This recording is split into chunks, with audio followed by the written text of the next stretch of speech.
युधिष्ठिर ने पूछा, भगवान, चैत्र कृष्ण पक्ष की एकादशी का क्या नाम है, ये बताने की कृपा कीजिए। भगवान श्री कृष्ण बोले, राजेंद्र, सुनो, मैं इस विषय में एक पापनाशक उपाख्यान सुनाऊंगा, जिसे चक्रवर्ती नरेश मानधाता के पूछने पर महर्षि लोमश ने कहा था। मानधाता बोले, भगवान, मैं लोगों के हित को इच्छा से ये सुनना चाहता हूँ कि चैत्र मास के कृष्ण पक्ष में किस नाम की एकादशी होती है, उसकी क्या विधि है तथा उससे किस फल की प्राप्ति होती है। कृपया ये सब बातें बताइए। लोमश जी ने कहा, नृपश्रेष्ठ, पूर्वकाल की बात है, अप्सराओं से सेवित चैत्रर्थ नामक वन में, जहाँ गंधर्वों की कन्याएं अपने किंकरों के साथ बाजे बजाती हुई विहार करती है, मनुघोषा नामक अप्सरा मुनिव मेधावी को मोहित करने के लिए गई। वे महर्षि उसी मेधावी को मोहित करने के लिए गई। वे महर्षि उसी वन में रहकर ब्रह्मचर्य का पालन करते थे। मंजूघोषा मुनि के भय से आश्रम से एक कोस दूर ही ठहर गई और सुंदर ढंग से वीणा बजाती हुई मधुर गीत गाने लगी। सुनश्रेष्ठ मेधावी घूमते हुए उधर जा निकले और उस सुंदरी अप्सरा को इस प्रकार गान करते देख सेना सहित कामदेव से परास्त होकर बरबस मोह के वशीभूत हो गए। मुनि की ऐसी अवस्था देख मनुघोषा उनके समीप आई और वीणा नीचे रखकर उनका आलिंगन करने लगी। मेधावी भी उसके साथ रमन करने लगे। कामवश रमन करते हुए उन्हें रात और दिन का भी भान न रहा। इस प्रकार मुनिजनोचित सदाचार का लोप करके अप्सरा के साथ रमन करते उन्हें बहुत दिन व्यतीत हो गए। मनुघोषा देवलोक में जाने को तैयार हुई। जाते समय उसने मुनिश्रेष्ठ मेधावी से कहा, ब्रह्मन, अब मुझे अपने देश जाने की आज्ञा दीजिए।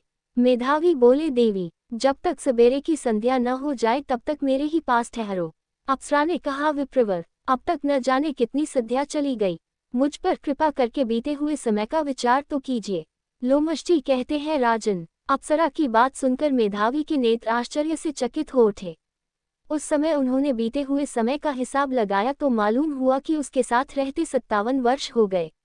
उसे अपनी तपस्या का विनाश करने वाली जानकर मुनि को उस पर बड़ा क्रोध हुआ। उन्होंने शाप देते हुए कहा, पापिनी, तू पिशाची हो जा। मुनि के शाप से दग्ध होकर वह विनय से नतमस्तक हो बोली, विप्रवर, मेरे शाप का उद्धार कीजिए। 7 वाक्य बोलने या 7 पद साथ साथ चलने मात्र से ही सत्पुरुषों के साथ मैत्री हो, साथ साथ चलने मात्र से ही सत्पुरुषों के साथ मैत्री हो जाती है।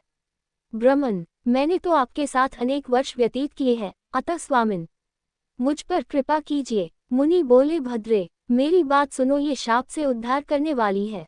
क्या करूं? तुमने मेरी बहुत बड़ी तपस्या नष्ट कर डाली है।